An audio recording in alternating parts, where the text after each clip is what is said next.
welcome everybody to just a really introductory session called Online Learning, the Basics. And this is not a session that's going to tell you exactly what to do or how to plan for the next several weeks, but it is hopefully going to spark some conversation with your colleagues and your district teams.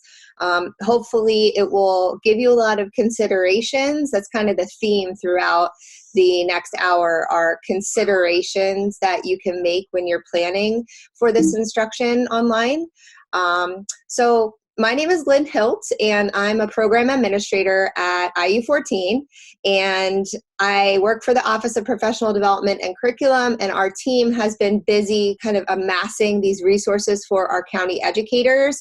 We hope that the things that we are preparing for you and sharing are helpful. And we know that you're getting bombarded with resources, and I hate for this to be just something else, but hopefully it will give you some clarity about how to approach all the resources that are being shared, how to plan.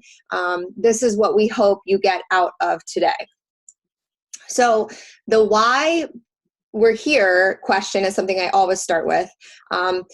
We are in this very surreal kind of situation where we're being asked to design online learning experiences for all levels of students with all types of needs in all types of home situations. They may or may not have internet access. They may or may not have devices. But true to our core, you're a teacher, you're a principal, you're a district leader, and you're committed to kids. And I just want to start with that kind of bit of positivity that you can do this. It might be messy and it might look not perfect to start, but frankly, everyone understands that. Everyone has this, we're operating under this huge ethic of care right now. And so forgive yourself, make choices that maybe you wouldn't normally make, take risks. And I feel like you're going to really find your groove in the next couple of weeks, and the kids will too. So that's why we're here. And in terms of the state, the Pennsylvania Department of Education, where we really are is at this place where we have to decide, are we offering a continuity of education during school closures? And districts basically have a couple of options when this is concerned. They can take a full-on, let me see if I can find the members. Hold on one second. There we go, let you in. Hi, everybody. I just want to pull up my thing. We started a couple minutes ago. Your district basically has the option of moving into a full-on planned instruction mode where you're going to deliver formal teaching and learning. And let me shrink this. You are going to share new concepts, teach new skills. There's going to be an assessment included. You're going to require some kind of student tracking, student attendance, and completion of assignments are going to be tracked as well. So that's like a full-on planned instruction. The other option districts can take is more of an engagement, enrichment, and review path, where you're not going to explicitly move through the scope and sequence of your courses or your content areas. You're going to approach this with more of a reviewing skills that were already taught, offering informal, optional learning activities that are meant to extend and refine and enrich and review. So in the red at the bottom of this slide, I want you to please, no matter what you hear today, because these are just options and ideas, follow your district's directives for designing learning during this time. If they're asking you to make sure you use the word optional, make sure you use the word optional. If they are going into a full-on planned instruction, then just follow their directives for that as well, okay? So just keep that in the back of your mind. And maybe your districts don't know what your plan is yet, and that's okay too, okay? So keep that in mind. In order to design effective online learning, it will require a bit of a mind shift, and this is going to be harder for some educators than others. Some of you are already doing a lot of student-led learning inside your brick and mortar classrooms, and so the shift to online learning isn't going to be quite as overwhelming for you. And if you are someone who was teaching in a traditional setting, that's okay. We are going to find a way to make this work. But traditionally, in a distance learning, remote learning, e-learning type setting, the teacher serves in a capacity as more of a facilitator of learning than the deliverer of content, because you don't have that FaceTime with kids, that regular FaceTime with kids.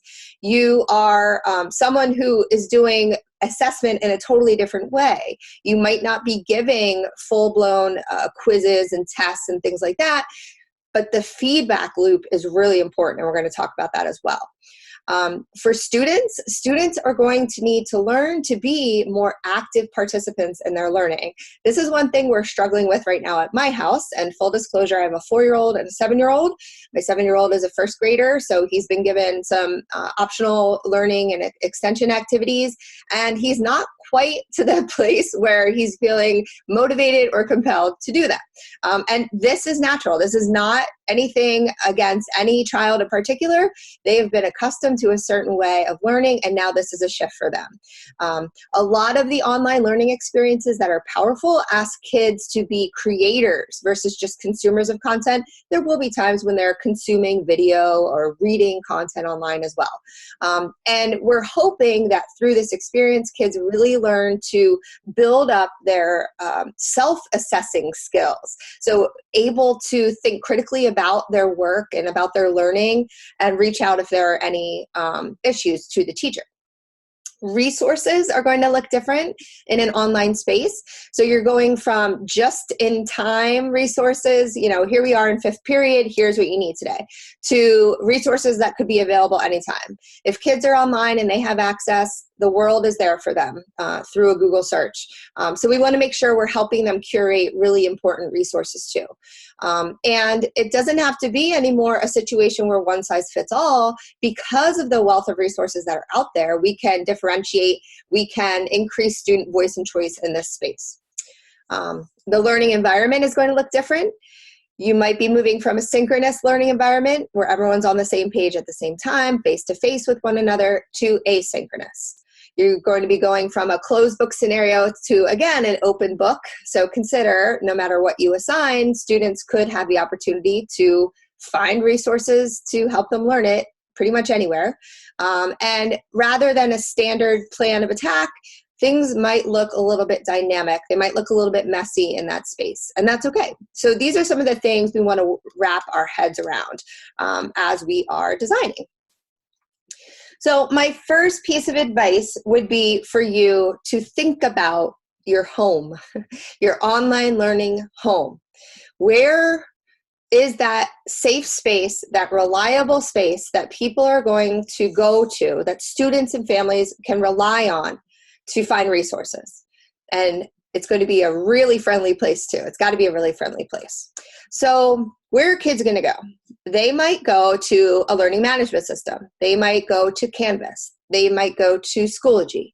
They might go to Google Classroom, which is technically not an LMS. That's my Google trainer hat on, but it is a space that could be designated as a home.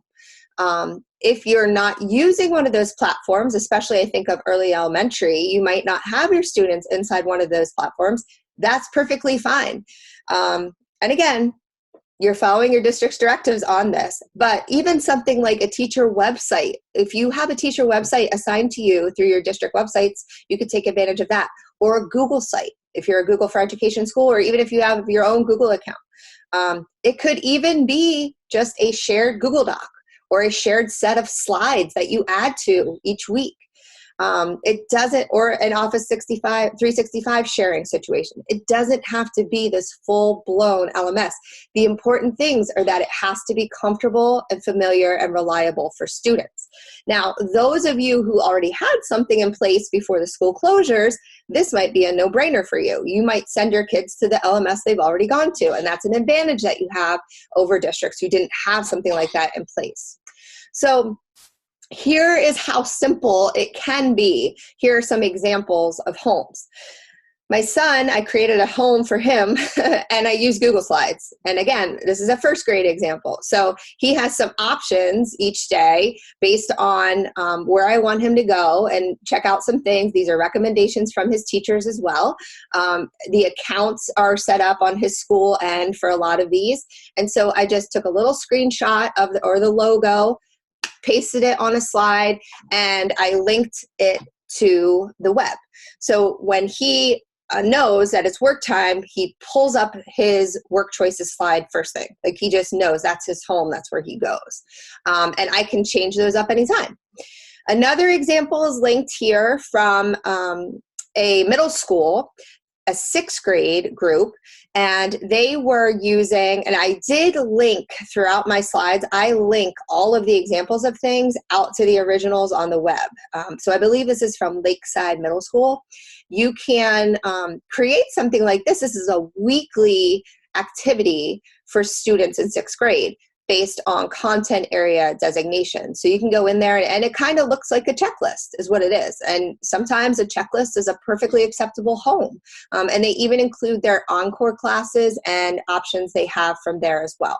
For Google Classroom, this is actually an example, and I'm blown away by my daughter's school. She goes to a Montessori preschool. So if you know anything about Montessori, there certainly is not a lot of high-tech interactions in her 4-year-old class, but her teachers decided to set up a Google Classroom with a list of activities that align with their philosophies, and they put them in Google Classroom. So now instead of receiving several emails per week from the teacher, when as a frenzied parent, I admittedly don't see all the emails, I have one place I can go. If I'm thinking, you know what, Avery's really into math today, let's get her into some number ID work, I have it right there. I know where to go. It's safe, it's reliable. And teachers are also getting really creative with Google Sites. So here is an example of a high school English teacher. She has created, on the left-hand side, there are pages.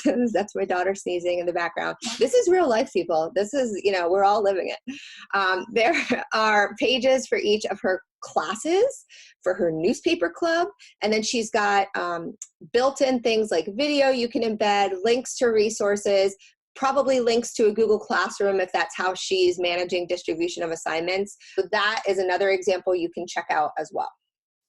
So if you have questions at any time, I know I have you muted just because of sharing so much content. You can throw them in the chat. I have my other screen up so I can look at the chat as well. But feel free to ask questions. If you have your own resources that align with these topics of study, go ahead, throw them in there too, because I know all of the educators in the county are just dying to learn from one another, and that's why these spaces are so great to be together. All right, so if you decide on your home space, next is thinking about organization. And there are different ways to approach this. You can think about the asynchronous environment versus synchronous learning opportunities. Again, with the focus on being consistent, being clear, and being comprehensive. I taught online courses and designed online courses for Cabrini College and spent a lot of time learning about online learning design. And especially I'm thinking about my middle and my high school teachers right now, sometimes we just feel this, feel like we're compelled to take our face-to-face course and convert it into an online space. And last week, John Spencer, who is now a higher ed professor from Oregon, shared this great blog post, 7 big ideas as you shift toward online teaching. And one of his key points was, look, you're not going to be able to just simply convert what you do in the classroom into an online space. It doesn't work like a file conversion. Sometimes you have really cool, dynamic, rich conversations, like for his example, a Socratic seminar that you run in your class.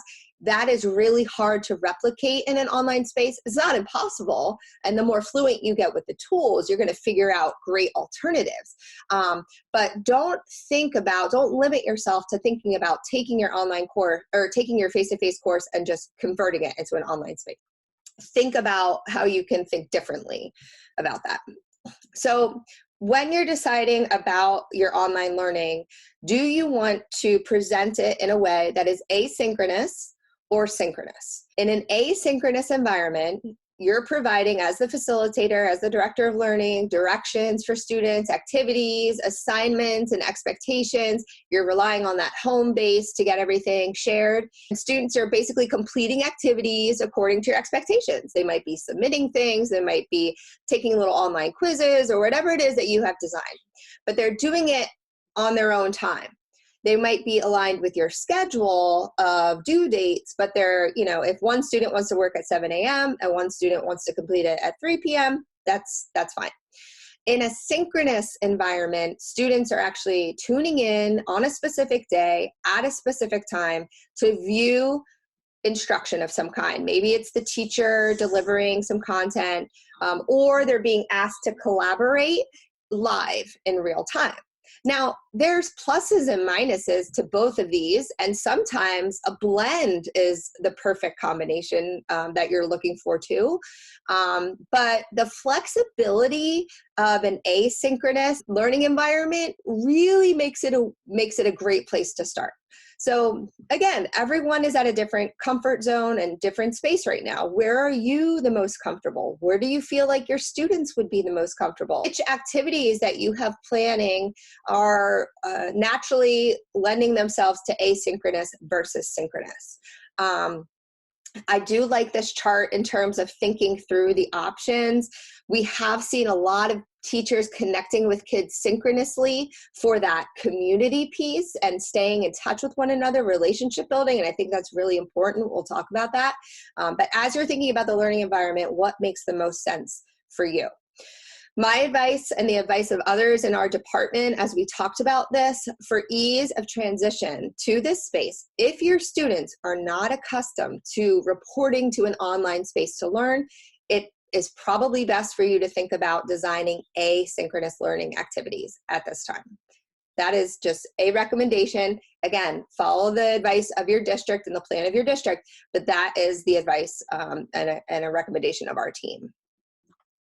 Another thing you're experiencing, especially if you're building out very comprehensive learning modules for your students, I'm thinking about secondary students, think about the user experience.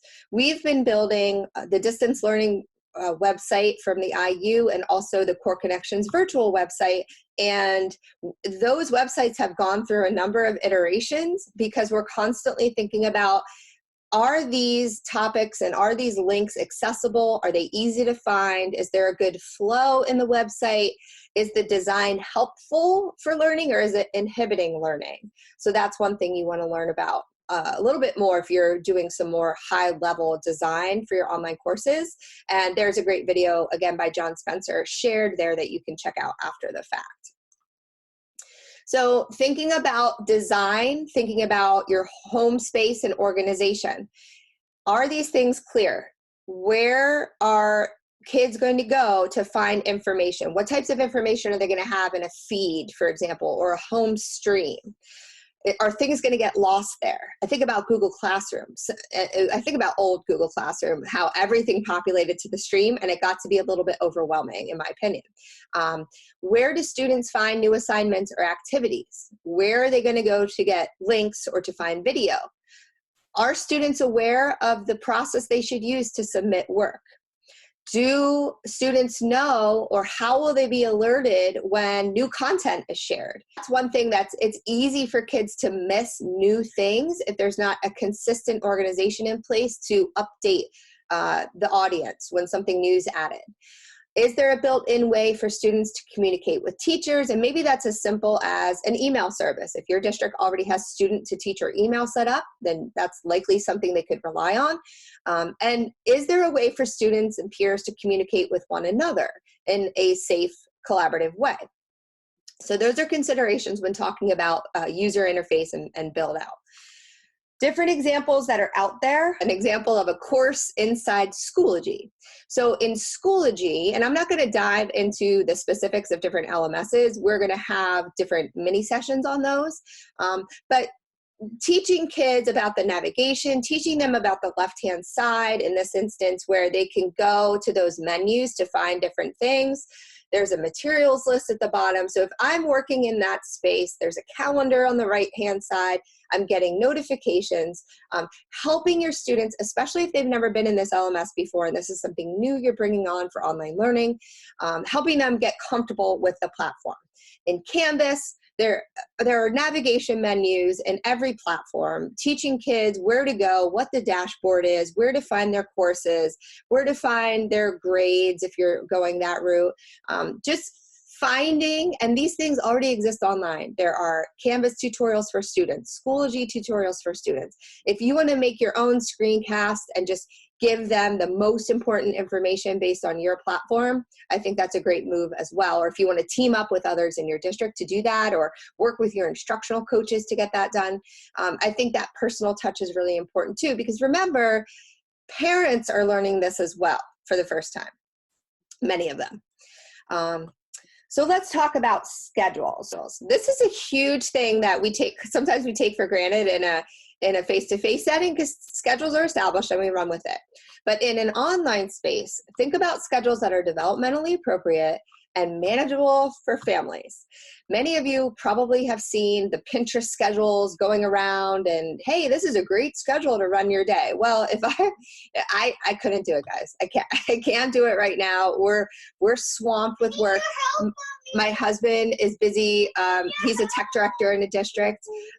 So things are crazy right now. In terms of schedules, if you are a parent with any age of child at home, I had to include some of the great memes that are going out about homeschooling, and just, you are not the only one new to the online learning space as an educator. Your students' parents are wondering, what in the world am I going to do right now? How am I going to manage this? So my advice would be to keep it simple.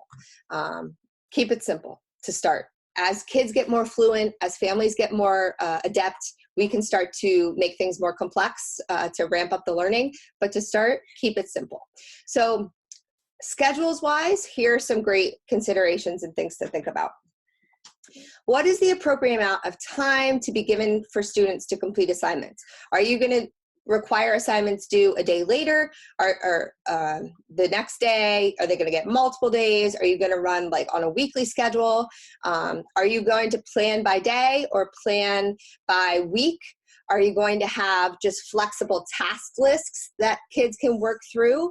When is it necessary in your course for students to come together synchronously? Because sometimes it will be necessary for kids to come together synchronously.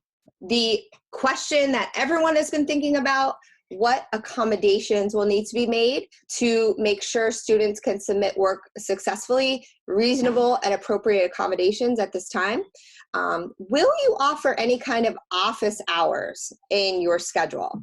And what are the expectations for student participation during scheduled work times? Some districts are approaching schedules differently than others. In an elementary remote learning schedule, this is one example that I found, they are like suggesting blocks of time, either by day or by week. So it's not necessarily that the kids have to be logged in 8 o'clock a.m. through 9 o'clock a.m. for ELA. It's more of a flexible situation that a family can say, oh, you know what, this could work for us during these periods of time. So that's a helpful thing to keep in mind. Now, other schools are, especially at the secondary levels, they are opting to run a tried and true daily schedule where they're expecting kids to be on that certain period of time. There are links to those sources there if you want to check out the specific schedules that are shared. And what I also want to say for sure is what works for one district and school could not be the best solution for you and your students. So there's a sample daily schedule there. Another best practices in terms of thinking through these questions If you have the opportunity to survey parents or elicit parent input, I think that is helpful. Follow your district's guidelines, include options for flexibility, be intentional about scheduling breaks and offline time for kids, and just be cognizant of how long it might take them in a remote learning environment to complete projects versus how long it might take in your classroom to complete projects. And when possible, if your district allows it, schedule consistent office hours and contact time with students. Now, for most of you, you are likely not going to have to adhere to the traditional lesson plans that your district has already set up. Maybe you will. Again, follow your district's guidelines. But there are ways to think through lesson planning that are more cohesive and aligned with the goals of online learning. So to keep it simple, again, this is a lesson plan outline that you might want to think about in terms of remote learning. Open with some kind of provocation, an inquiry, a question, or even just by stating the student learning objective, if that's what you're accustomed to, something to kind of center and focus students and get them to the place where they need to be for that activity or for those lists of activities. For instructional strategies in an online space, you have a couple choices. You can go the direct instruction route. You can offer a teacher-led option where you are delivering instruction through video or by sharing other videos that are doing the same.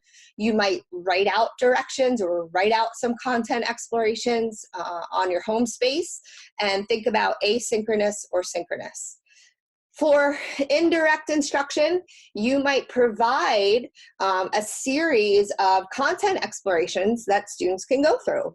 And when they do that, that will help them address the inquiry or address the standard. You're going to find that there are a number of additional resources that are available for kids: ebooks, articles, videos, other online content, and even a resource like collaborative time with peers. Of course, we're going to have expectations for students to show what they know, but it might look different in an online space than it does in a traditional space. So what are some creative ways you could have kids kind of check in? There are practice activities, there are written responses that we can encourage, formative assessment options out there, and of course the ideal would be for kids to continue building through project creation. Now, when the work is coming in, when the assignments are being submitted, how are you going to organize yourself to provide that constant feedback to students? Are you going to either, leave comments on their work or send them notices about their work, or what's the feedback loop going to look like for you? And it should be more of like an informal type of feedback. I don't know what your district's plans are for continuing with grading purposes. Again, maybe in a secondary space, maybe if you teach seniors or juniors, you're going to stick with the grading practices that you have to ensure that continuity of education for those classes. And maybe in the elementary grades, you're not. So those are all discussions that you'll have with your team. But basically, the information that you get from that feedback process is going to lead into subsequent activities and the planning moving forward. There are templates available for you to use to either plan individually or co-plan with someone. These two templates were designed by our friends at IU12. The Oreo template is an online learning kind of planner that you can use, and they also designed a weekly overview planner if you'd like to look at things week long. So thinking about your design, what are the most important and essential learnings and understandings in this content area that you want students to know and be able to do today, next week, in a month, and by the end of the school year, whenever that may be? The most important and essential things. That is where our struggle will lie, because we're accustomed to going through a scope and sequence with a very comprehensive curriculum. Now we need to dig deep, and we need to find those enduring understandings and those big picture ideas that we want kids to be able to explore during this time. How can you reimagine traditional classroom activities in an online setting, or should you think differently about those? And could you substitute something or just create something new entirely? Will you have the luxury of co-planning with teammates? And is something that you create. For example, we looked at that grade 6 kind of Google Doc of checklist. Could that serve as both a planning document and your communication to students? So keep that versatility in mind. Are we going to assign online work, and or are we going to provide offline paper packets of information that families can pick up at some kind of distribution schedule that you have? Some districts are doing that as well. How are your assessments going to shift to accommodate digital learning experiences? And what are your strategies for differentiating to provide appropriate and reasonable accommodations for all learners during this time? We are working with our TAC teams to develop strategies and resources specifically for special education teachers and teams. So you'll want to be on the lookout for that as well. I did get a question about this from a special education teacher. So for scheduling, so those are questions I'm definitely going to take back to our TAC team, and we'll talk about them at the end of the session too. Here are some more planning documents you are free to check out and use. The first one is just kind of a summary of the key components of online lesson planning that I had shared a few slides ago. It's a Google Doc. You can make your own copy and go for it. What you see at the top is an example of a sample elementary plan, and at the bottom is, again, that week-long checklist of activities for kids. And on the right is something I think is worth exploring, especially today as you're thinking about ways to get started. This is something called HyperDoc. And some of you might be very familiar with HyperDocs, and some of you might have never heard of them. But HyperDocs are ways of organizing a learning experience using a collaborative document like a Google Doc or Google Slides. And they are essentially a packaged exploration that students move through, and they have access to all of the links and the videos and the activities, and they're expected to contribute to the HyperDoc by adding their written responses or sharing links to their own creations. It's a jazzed up kind of web quest, if you remember those from whenever that was. Jump out to one. Here is an example of a HyperDoc for economics and environmental policy. A teacher named Allison Phillips created this. She starts, and most HyperDocs do, with the engage area. So we want to get kids hooked, right? Just like we do in the regular classroom. So the EQ is, how can we balance our own interests and needs with the health of the environment? And it starts out by watching this linked video. Okay, as share your thoughts with the person sitting next to you. Now that will have to be tweaked for an online learning environment. Maybe they share their thoughts in a Google Classroom board, or maybe they just jot down their thoughts right here on this doc. You can make this editable. Each kid can have their own copy. Explore. Go to Explore the Earth and complete all of the following responses. So she linked to another activity that kids are going to do based on their understandings of this EQ. So everything's all in one place. This is like a digital kind of worksheet, but everything's in one space, okay? Explain. Now students are asked to show what they know in a graphic organizer and use different tools that they have available. Apply your learning. Choose something from legislation from the EPA website and describe how it benefits the people and the environment. Put your response on Google Classroom. And now there's a create piece.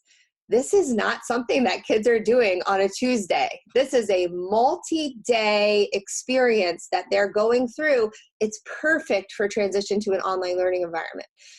All the kids will have their stuff in one spot, each student, and then you'll be able to periodically check in, and you'll be able to pull kind of the best of the best resources to support students in that.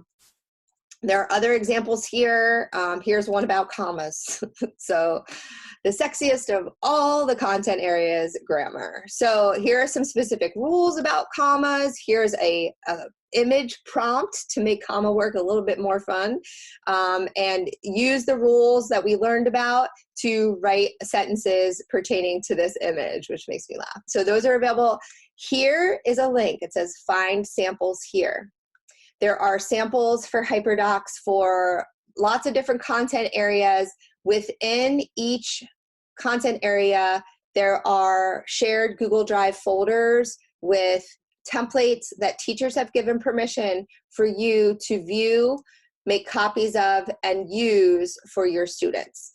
So you can find examples, everything from, here's grammar, here's poetry. When you look at it, you'll be able to see, oh, this is more elementary, this is more secondary.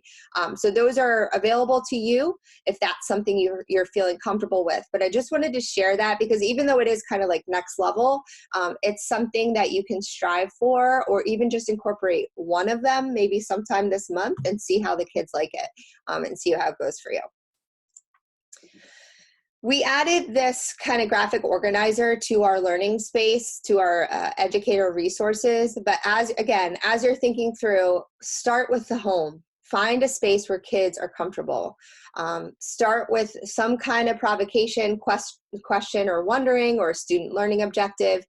Decide, is it direct instruction? Is it students kind of freely exploring content? Make sure the appropriate accommodations are in there for students who might need them. And then find a way for kids to summarize, to show what they know, to reflect. Doesn't have to be a project creation every single time. It could be a 2-sentence, here's what I learned from this activity. Find a way to throw in that feedback, see what worked, what didn't work, and then use that guidance to kind of circle on back and go through it. All right. So that brings us to, well, where do I find resources and how do I plan to incorporate them? How do I know if they're any good? We're trying to help you with that, right? So we have our distance learning resource site, and your curriculum coordinators and your superintendents have likely handed that out to you at some point. It's bit.ly/distancelearniu14. And on that page, we have a whole section for educators, and we have a whole section about educational learning activities that are organized by content area. And we know we're probably missing a lot of things. So if you have something awesome you want to share, email me, lynhill@berksiu.org, and I'll get it on there, and I appreciate you doing that. I know you're getting bombarded with resources, and we don't want that to be this for you, but we know some people, you need a place to get started. So let me show you how this looks live on the web. We've got, if I am looking for something in math, I can click on math. We are hosting all of our resources in this interactive Airtable grid. And let's say, I'm kind of interested in CK12, but I don't know much about it. You can click on the resource box. It's going to give you a description. It's going to provide the link to the resource and how we felt these were most applicable to grade levels, and you can just pop out and check it out for yourself. CK12 is open educational resource, free to use for everyone. They've got great little videos and activities in these content areas, so I highly recommend that one while we're on the topic of it. But that's basically how you navigate our space to find resources that will work for you. A lot of the resources are not for kids to interact with. They're actually for you to use for planning as well. Lesson ideas, resources you can use as the teacher. So questions to ask when you're finding all of these resources to try to narrow the field a bit. What do we already have access to? If your kids already have IXL accounts and Zern accounts and Newsela accounts, then that's what we should be taking advantage of at this time, because your district has vetted them, your district has paid for them, and make sure that students have that access. They know their usernames and passwords. Is it free? There are a lot of services that are free right now, but they might not be free in 60 days or 90 days. So we have made very clear on our website that you want to check the terms of use. You want to make sure that this isn't something that's going to turn on you in 3 months. In addition to checking privacy policies, is it safe for students? Sometimes these services are not COPA compliant, meaning they are meant for students 13 years or older, and that's the bottom line. If a parent signs up for something and lets their kid use it, that's on the parent. But from a school perspective, we should not be giving kids under 13 years old access to things that are not permitted for kids under 13 based on the terms of use. And every site is different, and I know it's taxing to read all of that, but hopefully you have a team in place at your school can help you with that. And we can too. Are logins required? This can quickly turn into a case where kids have 17 different logins, usernames and passwords, and that kind of defeats the purpose. It's a barrier. So are there ways that you can use things without logins required? Are there ways that kids can use their Google or 365 account to log in? Are your schools using something like Clever, where you can add a tile through your tech department for your access? So think about that. Is the content high quality? Well, that's hard to answer unless you've talked to someone who's used it or if you try it out for yourself. And that takes a little time tinkering. I suggest you divide and conquer with your teams and see if you can find, you know what, this is awesome. CK to 12 is awesome. Our kids will get a lot out of it.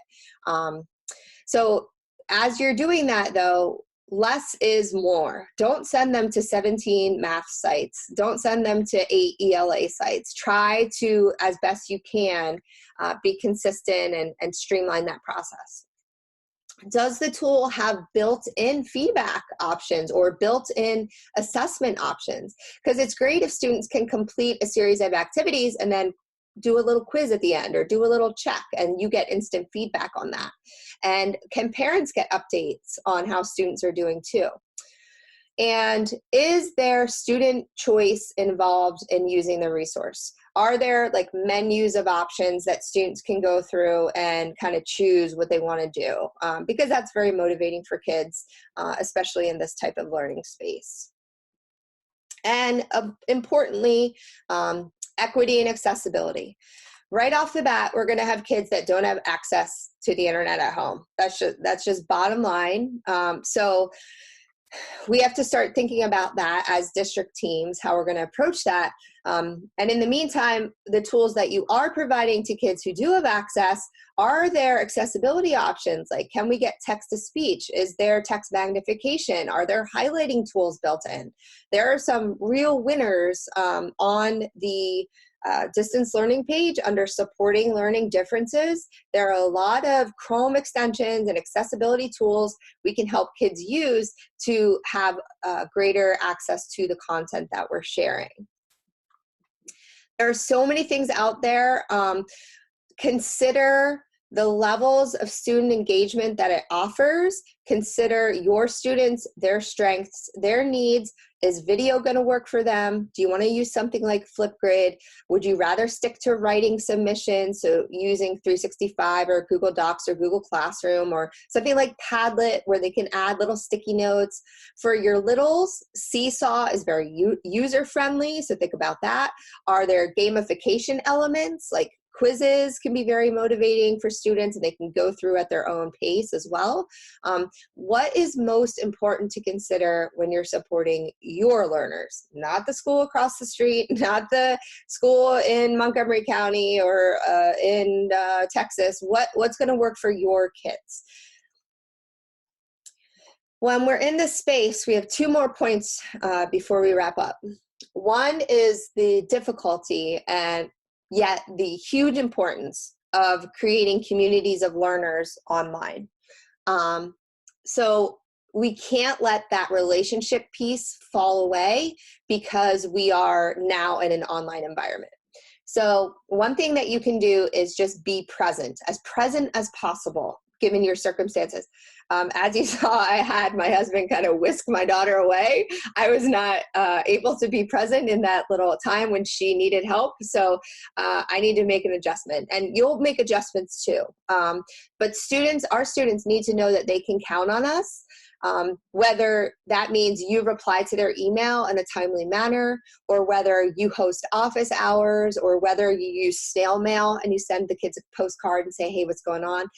I see stories now of teachers taking a driving parade tour through neighborhoods and waving hello. Whatever works for you and your community.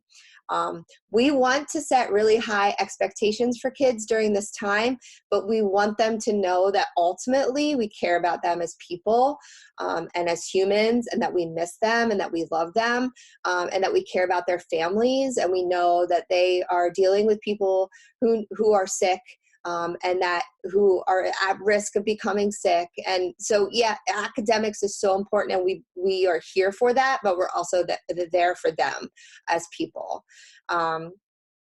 Let them see you smile. Let them see what your life is like right now. I just saw a video from Kutztown School District at Greenwich Elementary School. The teacher said hi in a short little 30 seconds, and someone pulled that together.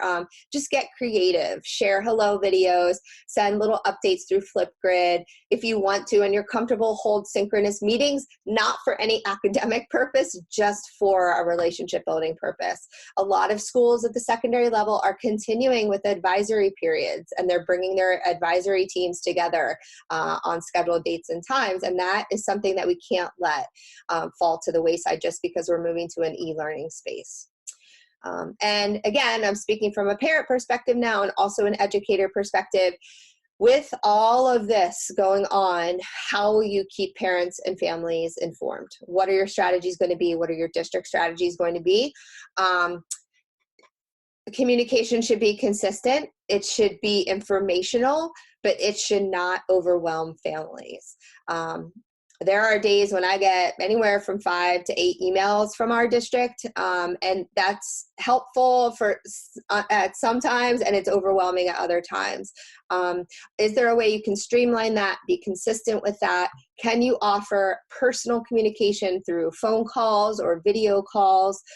Check in with your families, especially families who have students with high needs, who need a lot of adult support. I think that will go a long way in keeping our relationship strong with our families during this time. Because honestly, I can't do a webinar without having a High School Musical clip, but we are all in this together right now. We're all kind of trying to find our way, and things will come together, and they'll be awesome. It'll be seamless in a couple of weeks, and if we head back to school, great. And if we don't, then we'll keep it going.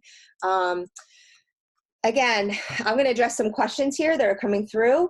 The link to today's slides is right there. If you came in late, I am glad you are here, and those slides will be available for you both here and also in the Core Connections virtual site where you found today's session link.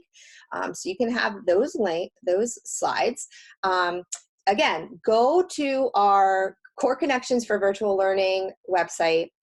Check out our catalog of offerings. We're just getting them up and running. We didn't want to overwhelm people with too much too fast, but I'm doing a number of them asynchronously as well. Last night I recorded a screencasting for noobs session that's now live if you want to check that out, and plan to join us for other things. Reach out through that contact page to let us know what else you want us to see offering. And for today, I would love, as I answer some of your questions, if you could complete the feedback form. We are offering Act 48 credit for you attending these sessions or watching the recording of the session. So take advantage of that. And also, we really want to hear your feedback, and we want to be able to share with your districts that their teachers are coming to us and that we're able to support them. So go ahead and pull that up now while I look through some of these great questions that were coming in. Will you be sharing how to embed videos and links? Yeah, so videos and links, and I'm not sure exactly from where you are going to get the video, but let's just go to YouTube, for example. Here's my videos that I had been working on. Like here's last night's screencasting video. Wherever you are, you can find, and look for the helpers. Look for the arrow, all right? Look for the share arrow. That's almost always the common option for sharing across the board. But if I click that share video on, or the share icon on a YouTube video, I get this space for multiple sharing. I can copy this link, and I can just paste that into Google Classroom, for example. Or if I want to embed the video, those brackets, that's the universal embed symbol. And when I embed a video, I'm going to get this snippet of code that I can then paste into my home base or into my Google sites. On a Google site, I can show you what that looks like since I have one pulled up.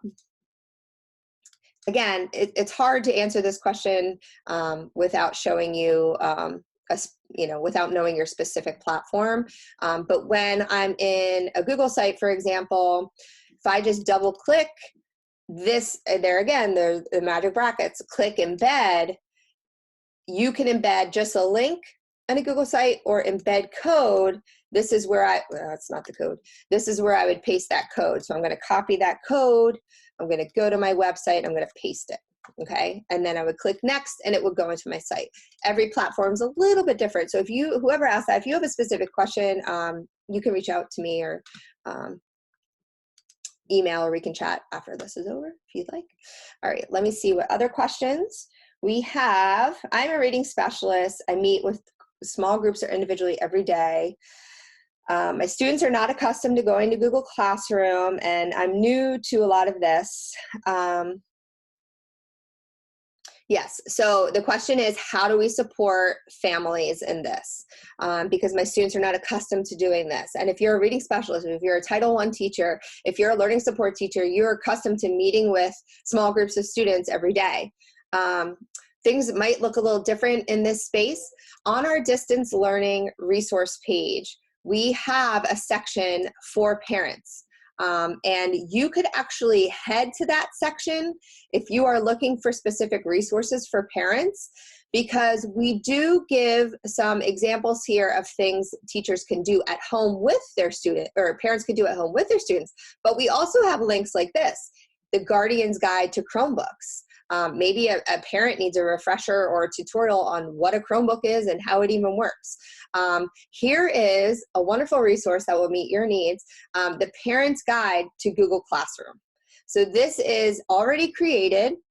Here is what in the world is Google Classroom? Why are my kids going there? How do I get started with getting them on this at home? And it's step by step by step for parents. So this is awesome. This is on our parent resource site here. There are also options for parents to learn more about Zoom and to learn more about Google Hangouts Meet, if that's something that you're using.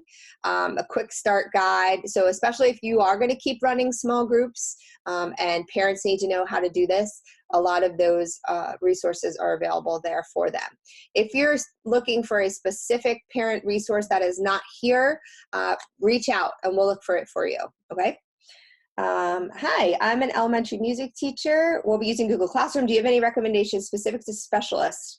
So I was a specialist in one of my lives. I was the computer applications teacher, and your choices with Google Classroom are interesting because as a specialist, I might be teaching however many sections of fourth graders.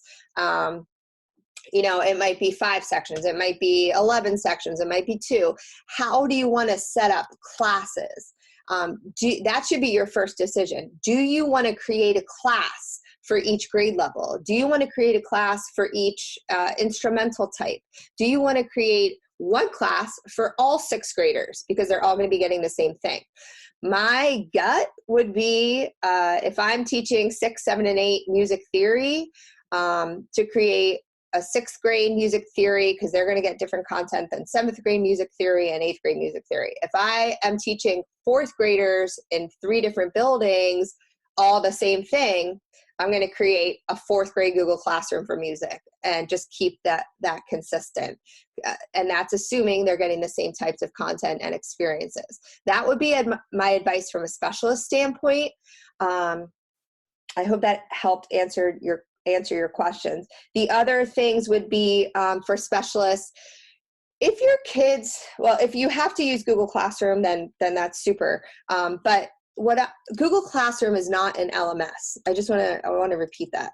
Google Classroom is a way to manage the distribution of digital workflow. So this is highly useful for a teacher who is pushing out assignments and collecting assignments. But for a teacher, and I'm not sure what your assignment load is going to be as a music teacher, but if you're more interested in posting videos, posting audio files, and things like that, you might want to, in conjunction with your classroom, create a Google site where you can set up, let me go to that, well, I'll just go to like a regular Google site I have. You can set up like course by course, a menu. So this is my Google for Education, my trainer site. But all of these menus at the top could be a grade level. So 4th grade music, 5th grade music, 6th grade music. And you can go in, you could have Unit 3, Unit 8, whatever your topics are. They could go in and they could view your slides. If you have anything instructional, they can view videos, they can hear audio, they can find sheet music, whatever it is that you're posting. And then if they have to submit something to you, that's what you should use Classroom for. And you can go into your classwork page and you can create a material, and that material could be Voxel's music website. And so kids will always have access to that link, and their classroom is their starting space. That I find the marriage of Google Classroom and Google Sites to be like the perfect blend for hosting online learning. And again, it depends on your content area and your organization, what you're dealing with. Any ideas for scheduling special education students? My idea for scheduling special education students is to work with the general education teachers, find out what their proposed activity structure is going to look like, and then make accommodations based on SDIs as best you can for your students. I would try to team with general ed as much as possible. If you have kids in a self-contained special education environment, I would work with families and propose maybe a week long of events in a very simplistic checklist form, that if they can do these 5 things for the week, that is considered a win right now. And then slowly start to ramp that up. Just get them comfortable in the space first, and work with your general ed teams. And I just want to thank everyone who attended our live session. Please share the recording with your peers, and don't hesitate to reach out with any questions. Lyn Hilt at berksiu.org. We'll see you at the next session.